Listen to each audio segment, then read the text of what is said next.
logo depois da Segunda Guerra Mundial, um tempo que frustrou toda a expectativa que a sociedade tinha no desenvolvimento tecnológico, no desenvolvimento da humanidade como um todo, na ciência, na tecnologia.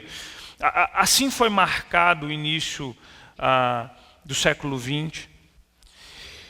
E as duas guerras mundiais deixaram um sabor, um gosto estranho na alma dos seus habitantes daquele tempo. E é interessante a gente perceber que infelizmente, a igreja, ela comete um erro, enfim, a igreja tem cometido muitos erros no decorrer da sua história, e por isso que eu gosto demais do lema da Igreja Reformada, sempre reformando, no sentido de que a gente precisa estar sempre voltando à Escritura, nos corrigindo, trazendo-nos de volta para o caminho. Isso é muito importante. E qual um erro que nós cometemos muito comumente? Ou o erro de nós nos adequarmos a uma cultura de forma acrítica, ou o erro de nós nos alienarmos do mundo à nossa volta. O Michael Gorim escreveu um livro chamado A Missão do Povo de Deus, e ele comenta que esse foi um erro muito comum no povo de Deus pós-exílio. Depois desse povo, por conta do seu pecado e por conta da sua idolatria, ter sido levado para o exílio, esse povo agora ali, naquele exílio, eles não queriam se misturar aos povos tiranos, ao povo estrangeiro que havia lhes levado a saber a Babilônia, os babilônios. E por isso porque o erro do passado foi o erro de acabar adorando e assimilando uma cultura pagã.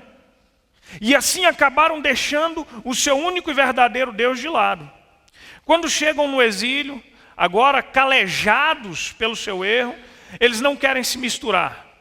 Há um salmo belíssimo que expressa toda essa dor e que entoa o cântico dizendo às margens dos rios da Babilônia nós pendurávamos as nossas harpas nos salgueiros que lá haviam. E eles choravam, irmãos, porque eles pediam para que aquele povo entoasse os cânticos de Sião em terra estranha. E eles diziam, não é possível que a gente faça isso. Não é possível que a gente faça isso. Eu acho que a igreja continua a cometer esses dois erros. Outrora, a gente assimila a cultura de uma forma acrítica e a gente acaba pecando por isso, porque a gente se desvencilha da palavra, e é o que a gente tem visto demais hoje, por conta da influência da cultura, ou a gente se isola completamente dela, e aí então a gente torna-se um cristianismo absolutamente alienado dessa realidade, que não traz uma resposta. E esse talvez tenha sido o erro da igreja do pós-guerra. E aí algumas músicas, e aí eu me lembro da música do John Lennon, e ele escreve uma música imaginando o mundo, a sua música é Imagine, e ele escreve uma música imaginando o mundo ideal. E na música do John Lennon, esse mundo ideal é um mundo, imagine que não há países. Imagine, e aí ele diz assim, é difícil de imaginar, nada pelo que matar ou morrer. Mas o mundo que John Lennon imagina, em que nós somos irmãos e que ele é um sonhador, e ele te convida para sonhar com ele, é um mundo sem inferno. É um mundo sem religião. Esse é o mundo ideal de John Lennon. Nós não precisamos de religião. Nós só precisamos nos dar as mãos, nós sonharmos juntos e tornarmos-nos irmãos. Nós não precisamos de religião. Não há inferno.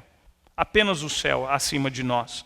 E assim cantou o John Lennon na sua música que tanto sucesso fez.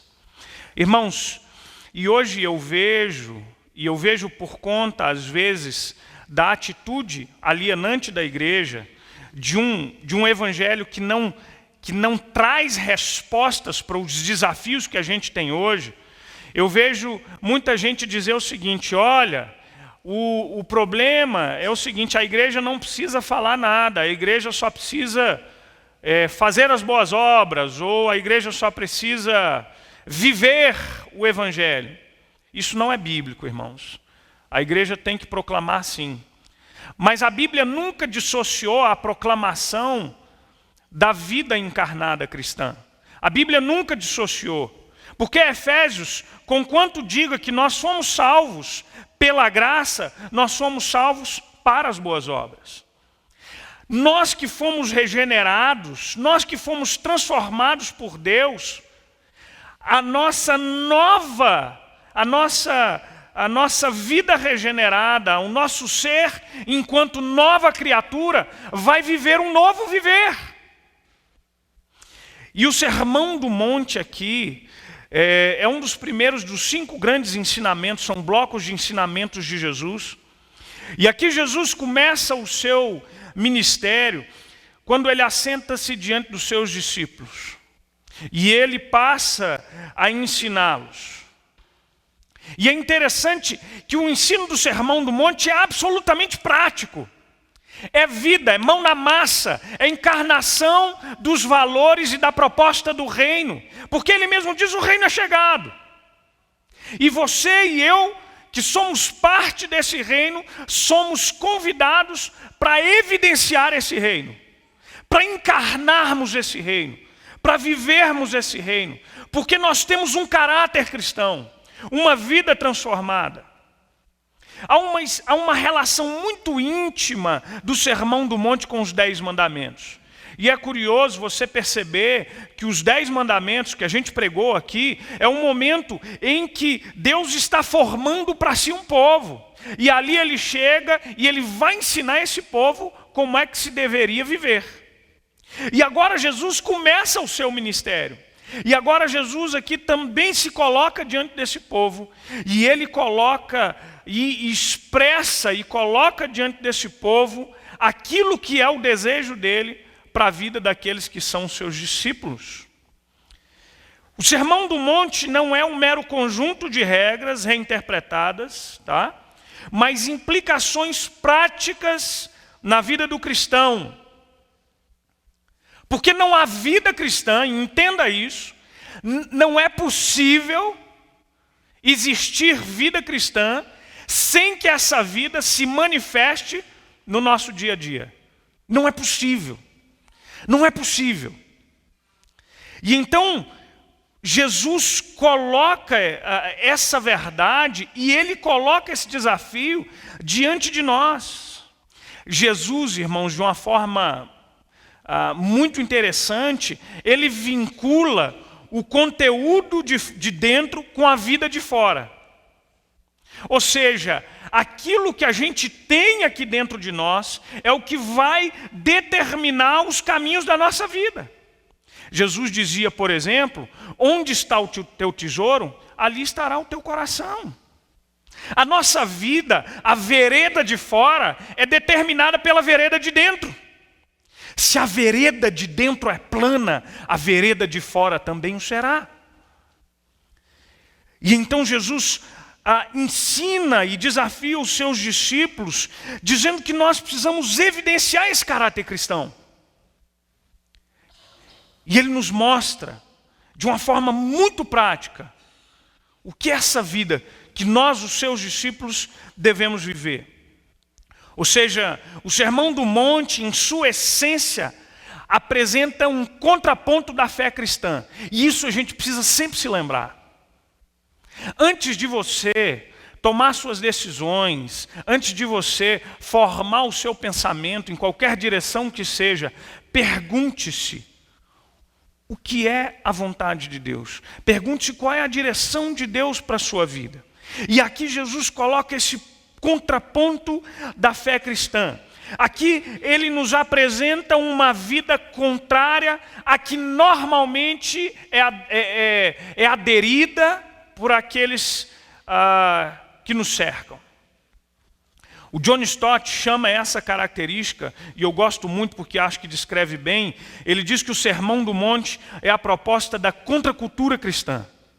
É a contracultura porque o Sermão do Monte explicita bem o quanto que nós andamos na contramão de um mundo. Enquanto as pessoas ao nosso derredor pensam de uma determinada forma, Jesus está nos apontando um caminho que é diametralmente oposto, é para o outro lado. Vemos o Sermão do Monte, Jesus nos desafiando todo o tempo assim, para que a gente viva essa vida diferente. Você quer alguns exemplos? Jesus aqui no caso, ele nos desafia que nós não sejamos, por exemplo, iguais aos gentios. Quando ele fala acerca da ansiedade, quando ele diz que é para mim e para você, para que nós não andemos ansiosos, porque essa vida traz tanta ansiedade para a gente, meu Deus.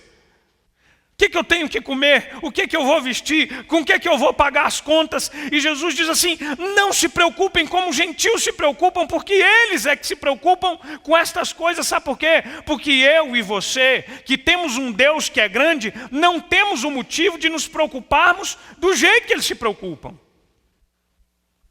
Jesus, por exemplo, nos desafia com relação, ou a nos tornarmos diferentes, aqueles que são aos fariseus, por exemplo, ou aos escribas, né? Ele nos desafia a não fazermos as vãs repetições que os gentios chamavam de orações, ou ele contrasta com a ética casuística dos escribas e nos desafia a nos diferenciarmos da piedade hipócrita dos fariseus o tempo todo. E é por isso que esse sermão é a contracultura cristã. John Stott diz o seguinte: o Sermão do Monte é o esboço mais completo em todo o Novo Testamento da contracultura cristã. Eis aí um sistema de valores cristãos, um padrão ético, uma devoção, uma atitude para com o dinheiro, uma ambição para com a vida, um estilo de vida, uma teia de relacionamentos, tudo completamente diferente do mundo que não é cristão. Essa contracultura cristã é a vida do reino de Deus e uma vida humana realmente plena, mas vivida sob o governo divino. E essa é a proposta que Jesus tem para mim e para você. Diferente do que se vive aí fora. Mas eu preciso fazer algumas observações antes da gente passar aqui para as nossas bem-aventuranças que delimitam bem, quase não sai, né? Que delimitam bem a expressão do caráter cristão. Algumas observações, vocês precisam se atentar para elas. Uma delas é, a gente precisa entender esse texto como um todo. Nós, os crentes, fazemos uma leitura seletiva da Bíblia. Eu digo e repito isso direto. Sábado, nós estávamos com um grupo da melhor idade, eu estava dizendo isso para as nossas irmãs lá. O grande exemplo que eu dou é, você, como eu, provavelmente tem o hábito de grifar a Bíblia, né? Eu tenho esse hábito, eu gosto de riscar, de sublinhar, mas o que me chama a atenção é que o riscado na minha Bíblia é sempre de acordo com os textos que me chamam a atenção, de alguma forma. Então, se você abrir a Bíblia do seu irmão ao lado, aí no Salmo 23, é muito provável que esteja sublinhado, o Senhor é o meu pastor e nada me faltará. Mas ninguém sublinha, a tua vara e o teu cajado me consolam, ninguém sublinha. Percebe que a nossa leitura é seletiva da Bíblia? Todo mundo quer o pastor, ninguém quer o cajado dele. Quando nós olhamos para o Sermão do Monte, a gente tende a olhar aspectos do Sermão do Monte associado de outros aspectos, e aí a gente precisa tomar um cuidado muito grande. Outra observação importante é que muitos divergem quanto à aplicabilidade dos ensinos de Jesus no Sermão do Monte. Alguns afirmam que não esses são ensinos que são alegóricos, ou que são restritos ao grupo dos 12. Ainda alguns acham que o Sermão do Monte é duro demais, ou estrito demais para ser vivido ou para ser aplicado por conta do seu alto padrão. Então, muitos dizem, olha, não é para viver, literalmente, não, é impossível. O padrão do Sermão do Monte, irmãos, é de fato um padrão muito alto. E a Bíblia diz lá no capítulo 5 de Mateus, no versículo 48, isso é dentro do Sermão do Monte, Jesus diz, sede perfeitos, como perfeito é o vosso Pai Celeste.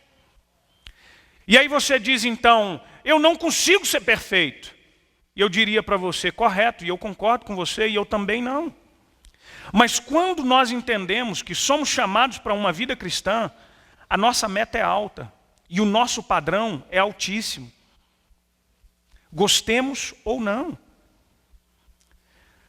O fato de que nós temos um padrão muito alto não pode inviabilizar a nossa busca e a nossa constante meta diante da nossa melhora.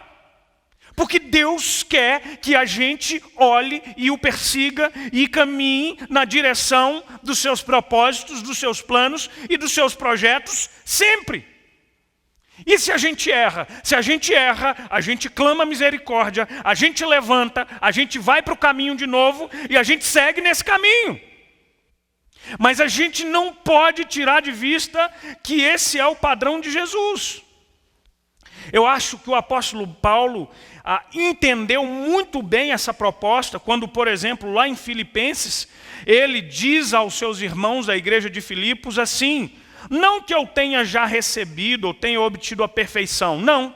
Mas eu prossigo para conquistar aquilo para o que também fui conquistado por Cristo Jesus. Irmãos, quanto a mim, não julgo havê-lo alcançado, mas uma coisa faço, esquecendo-me das coisas que para trás ficam, avanço para as que diante de mim estão e prossigo para o alvo, para o prêmio da soberana vocação em Cristo Jesus.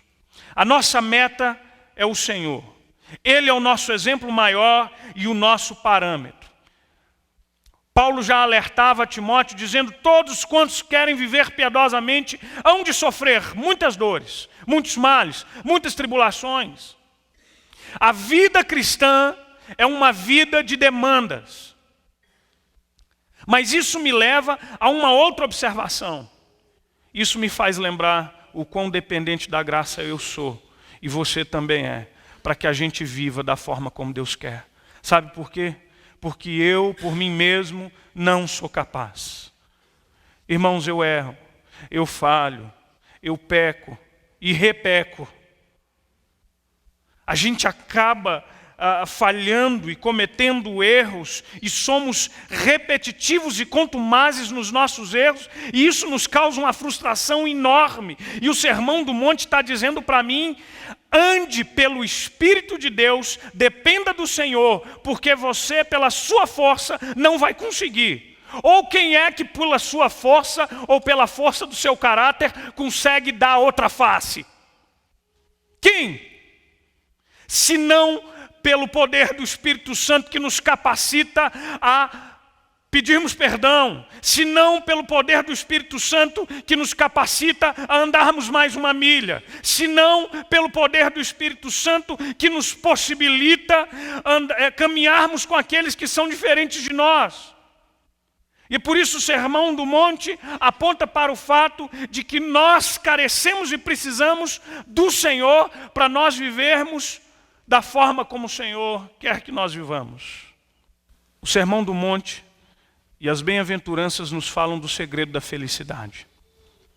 Irmãos, felicidade é uma palavra muito difícil de ser definida.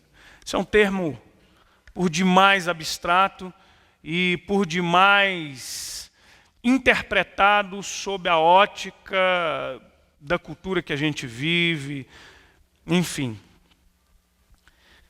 Mas é importante a gente pensar que diante de uma cultura como a nossa, eu acho que felicidade está muito vinculada a conquistas materiais, a ausência de problemas.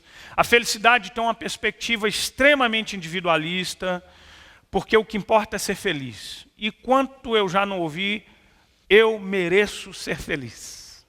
O que é isso? Você merece ser feliz à custa do outro? Você merece ser feliz à custa de jogar os seus padrões na lata do lixo? Você merece ser feliz? É isso que você está dizendo? Você sabe que com o decorrer dos anos e com a mudança, as mudanças culturais que nos cercam, eu percebo que nos nossos cancioneiros populares, nas músicas que são cantados por aí afora, elas refletem muito bem esse conceito do que é felicidade. Eu me lembrei, enquanto eu escrevia esse sermão, me veio à mente duas músicas de épocas bem diferentes. Tem uma música de 1979, de Gilson e Joran. Essa música, talvez os autores você não conheça, mas o Peninha cantou essa música, e essa música se chama Casinha Branca. Tá bom? Essa música, Casinha Branca, em 79, só para constar, eu era um bebê de 2 anos de idade, então não estou tão velho assim, viu, gente? Essa música Casinha Branca, ela tem um conceito e ela diz o seguinte: eu tenho andado tão sozinho ultimamente, e eu tenho certeza absoluta em que enquanto eu estou falando esses versos, você está cantando aí na sua cabecinha. Tenho andado tão sozinho ultimamente, tal, não está, né? Que nem vejo em minha frente nada que me dê prazer. Sinto cada vez mais longe a felicidade, vendo em minha mocidade tanto sonho perecer. E aí vai. Eu queria ter na vida... Opa, vamos lá, gente. Eu queria ter na vida simplesmente um lugar de mato verde para plantar e para colher. Ter uma casinha branca de varanda, um quintal e uma janela. Para quê, gente? Para ver se vocês sabem, todo mundo sabe essa música, né? Mas você percebe que o conceito aqui de felicidade, ele é muito mais simples, né? Uma casinha branca, uma janela para ver o sol nascer e etc. Mas o tempo mudou, a cultura mudou, as coisas mudaram. A gente cansou de buscar sonhos, então o negócio é aqui agora mesmo, moçada. E a igreja virou isso, e o negócio é aqui agora, e eu quero, né, a bênção é agora, e bênção ela se materializa, ou ela se tornou sinônimo de carro novo e etc. E aí o cancioneiro popular tem uma música, aí já a gente pula algumas décadas, de 2008, a gente pula de 79 e vai para 2008, e esta música é de uma senhora chamada Cláudia Leite. Bom, ela canta essa música, eu tentei achar o autor dela, eu acho que ele ficou com vergonha, ele não botou o nome dele lá na internet, mas o nome dessa música é Extravasa. Percebe a diferença aí? Dominou geral, sacudiu a praça, venha que o som é massa. Rock de timbal, groove de cabeça e a galera embala. Tem que ter bola na rede para dizer que é gol. E por falar em bola na rede, nós estamos muito mal na fita. Vem dizer a todo mundo que no nosso amor tem que ter uma balada para a gente dançar. Extravasa. Libera e joga tudo para o ar. Eu quero ser feliz antes de mais nada. Extravasa, libera e joga tudo para o ar. E os adolescentes estão tudo aí lembrando da musiquinha, né?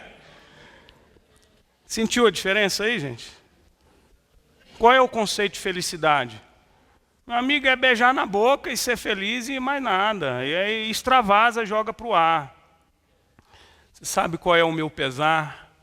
É que nessa onda tem um monte de gente extravasando e mandando a alma para o inferno, acabando com as suas vidas, curtindo o dia de hoje como se não houvesse amanhã, mas quando piscou o olho está diante de uma eternidade que jamais desejou. E Jesus está nos desafiando. O que é felicidade para você? O que você considera como ser feliz?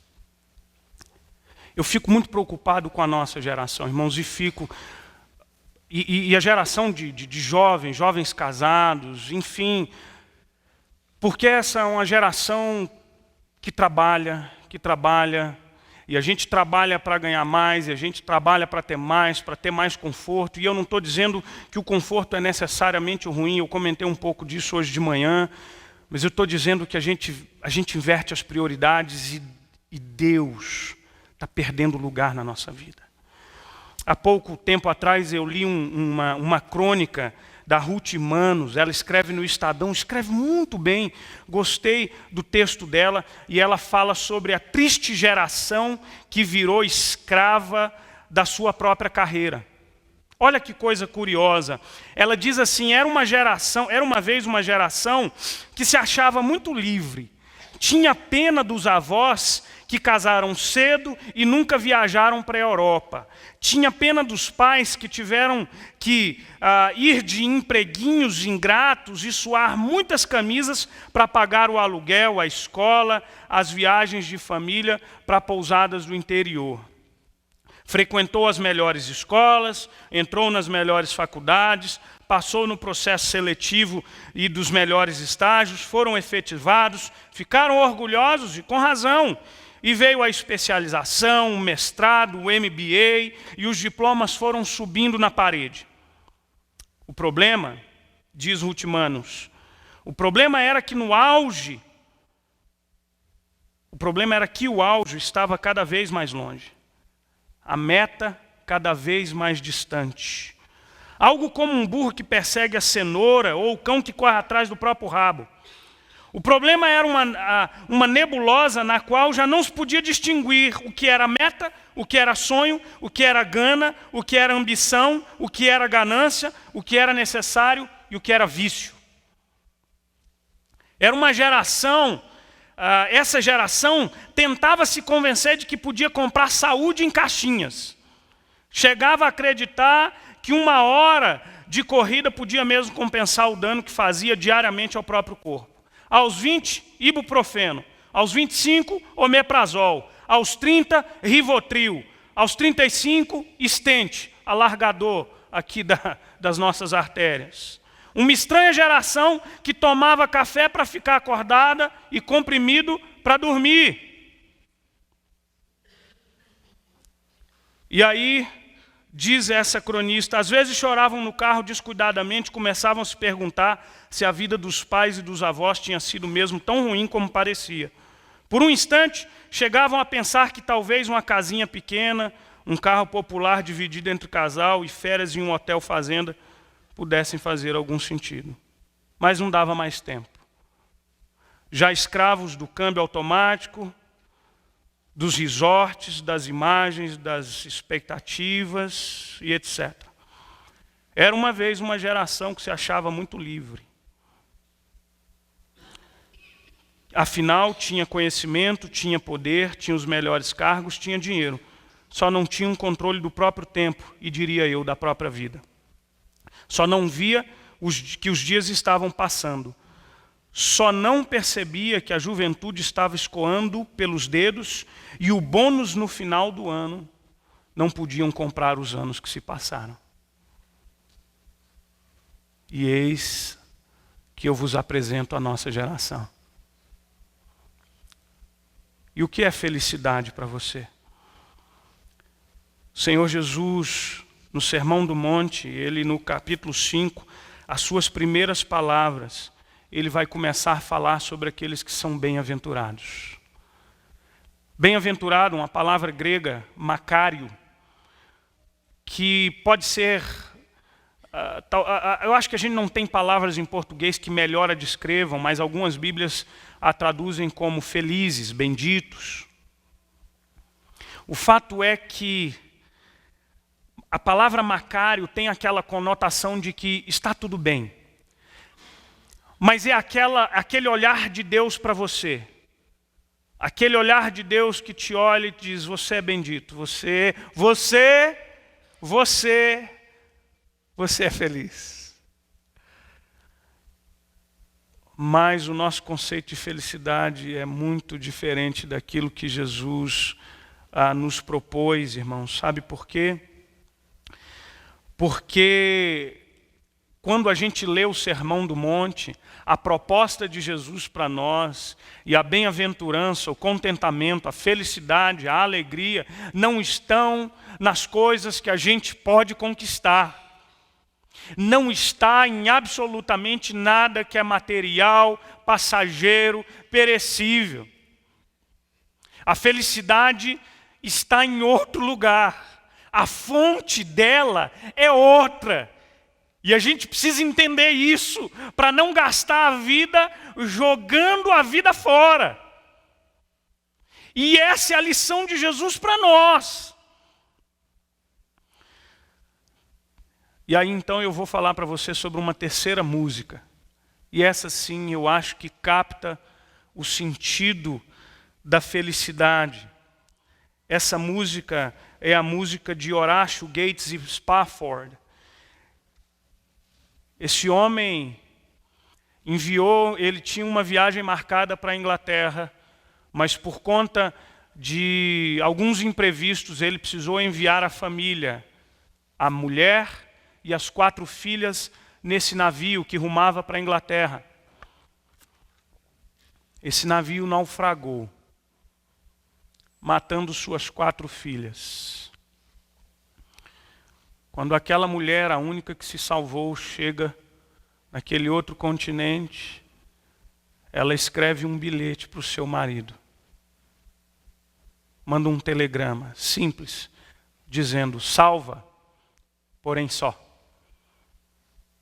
Salva, porém só.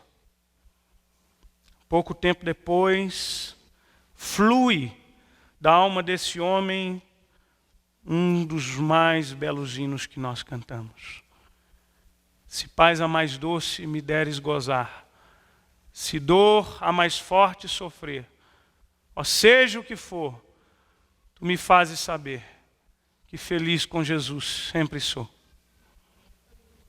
A palavra e a tradução desse hino em inglês é It is well with my soul.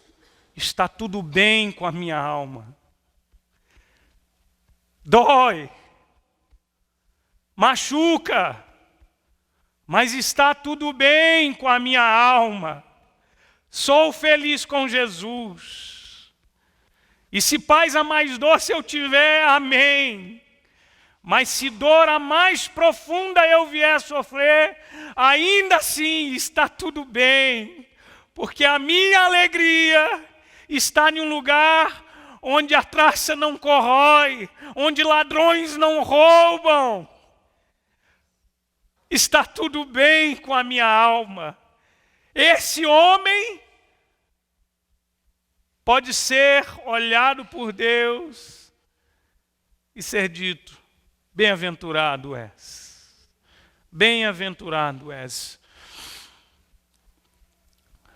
Hoje, agora à tarde, um amigo me ligou dizendo que a sua concunhada, a irmã de um cunhado, uma moça, não sei bem a idade, não tivemos muito tempo de conversar, 30 e poucos anos. Hoje pela manhã o seu pai entrou no seu quarto e a encontrou pendurada, enforcada, dentro do seu próprio quarto.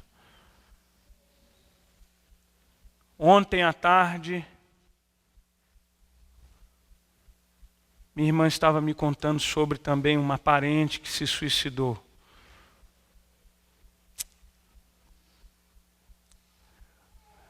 E mata-se, tira-se a própria vida aqueles a quem a vida não faz mais sentido, aqueles a quem a dor do viver é maior do que qualquer significado que essa vida possa dar ou possa ter. E então aqui Jesus nos desafia: você é feliz? Ou o que é felicidade para você? E então Jesus começa com as suas bem-aventuranças. E no versículo 3 ele diz: bem-aventurados os humildes de espírito, porque deles é o reino dos céus. Essa é a dinâmica das bem-aventuranças. uma bem-aventurança seguida de uma promessa. Promessas que se realizam hoje e promessas que se concretizarão no tempo por vir. E então Jesus diz: bendito, abençoado, feliz são os humildes de espírito. O Evangelho de Lucas, no texto similar a esse, paralelo a esse de Lucas, a palavra é os pobres de espírito, mas aqui a conotação dos evangelistas é os humildes de espírito. E é interessante a gente pensar, porque nós falamos aqui de que somente é possível viver as bem-aventuranças ou viver as advertências e as orientações do Sermão do Monte quando nós dependemos dele. E a primeira bem-aventurança que Jesus nos coloca fala dessa absoluta dependência. Não é uma pobreza material. Mas Jesus está dizendo que bem-aventurado é aquele que entende que não tem nada em si e que não pode extrair nada de si mesmo, a fim de capacitá-lo para uma vida digna diante de Deus. O que a Bíblia aqui está dizendo é que bem-aventurados são aqueles humildes de espírito, aquelas pessoas que entendem que essa vida é pequena demais e que nós somos frágeis demais e que nós dependemos demais desse Deus. Essa semana faleceu um jovem cantor sertanejo, Cristiano Araújo, é isso? É tanto cantor sertanejo eu não vi, alguém me contou de um depoimento do pai desse rapaz dizendo: será que Deus existe? Como é que pode Deus levar? E não choca de fato, eu acompanhei os noticiários e ver aquele rapaz, que eu nem sei quantos anos, sei lá, 30 e poucos anos, ou menos que isso, não sei, 29 anos de idade, jovem, rico. E às vezes a gente acha, e a gente tem essa sensação, ou a gente vive como se a vida tivesse absolutamente no nosso controle, e não está. Não está. E nós precisamos entender isso. E é por isso que Jesus disse que você é feliz, você é bendito, você é bem-aventurado, quando você entende assim, e porque assim o entende, você coloca e dedica a sua vida na mão e no altar do Senhor, para que Ele sim controle a sua vida. Porque se você o fizer, se você colocar essa vida, você centrar essa vida, somente assim você e eu teremos a capacidade que, ainda diante de uma tragédia como aquela que acometeu o Horácio Spafford, dizer: vai tudo bem com a minha alma. Quando vai tudo mal, ainda assim aqui dentro vai tudo bem. E esse vai tudo bem não quer dizer que não há dor, que não há pranto, que não há choro, que não há momentos de desesperança. Não quer dizer nada disso.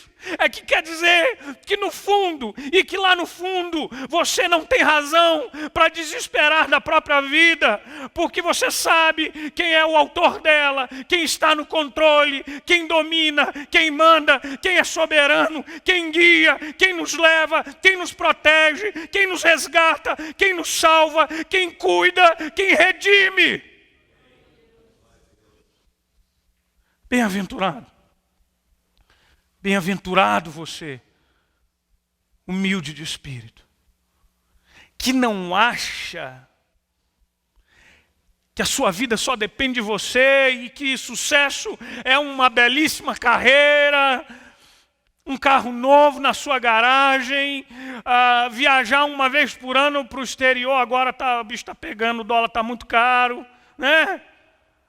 É mais do que isso, entende? É mais do que isso. É mais do que isso. Por isso a palavra nos diz que bem-aventurados nós somos aqueles que são humildes de espírito. Sabe por quê, irmãos?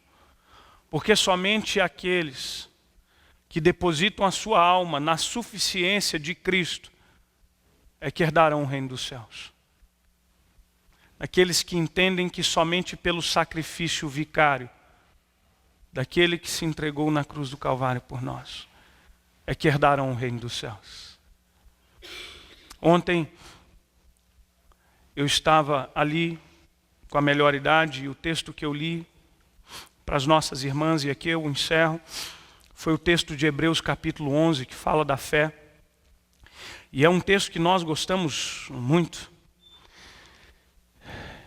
E a Bíblia retrata a fé daqueles homens que fecharam bocas de leões, que desbarataram um exército, que tantas coisas fizeram. A Bíblia fala da fé daqueles que venceram pela fé. Mas, irmãos, a Bíblia também fala de um outro grupo de pessoas. A Bíblia também fala daqueles que diz a palavra assim: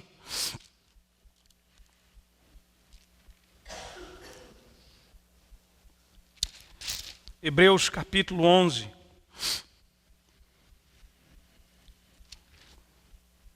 Sim, a partir do versículo 36.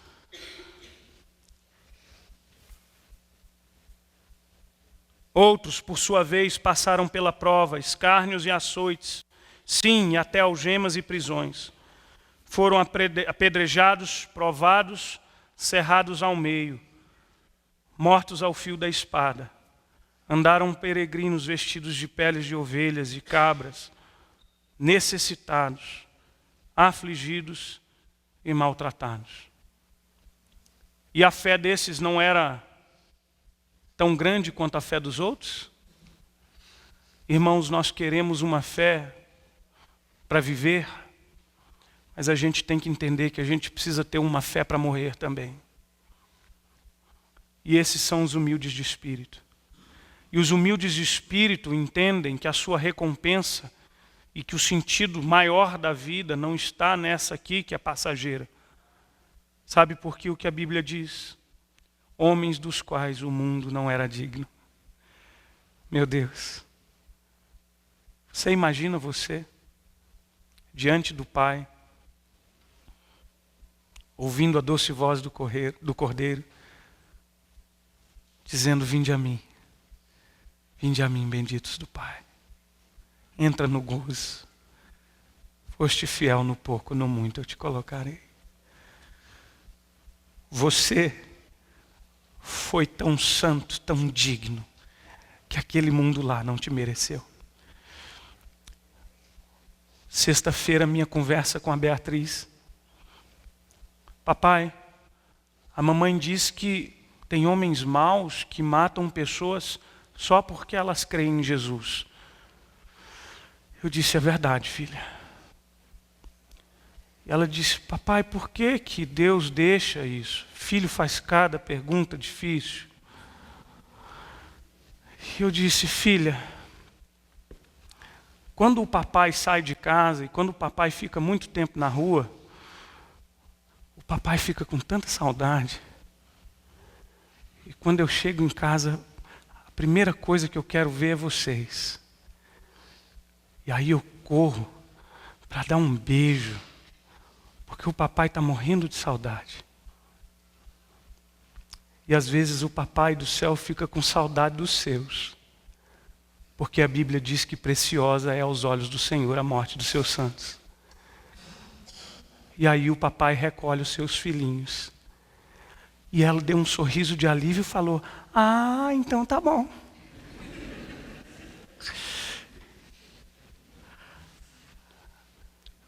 O versículo 40 do capítulo 11 de Hebreus, versículo 39 também: ora, todos estes que obtiveram bom testemunho por sua fé, não obtiveram, contudo, a concretização da promessa.